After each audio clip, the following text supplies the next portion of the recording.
Oui, absolument. Yassine Sali habitait donc ici. Il était marié, il habitait au rez-de-chaussée de cet immeuble derrière moi à Saint-Priest. Marié, père de 3 enfants.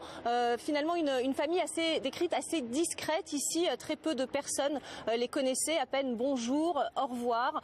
Lui se faisait très discret, il sortait très peu. Il portait la barbe, son épouse portait le voile. Ils habitent ici depuis à peu près 6 mois. Et Yassine Sali était connu des services de police pour sa radicalisation. Il était proche de la mouvance salafiste. Il avait été fiché en 2006, mais il n'était plus considéré comme potentiellement dangereux puisqu'il n'était plus fiché depuis 7 ans.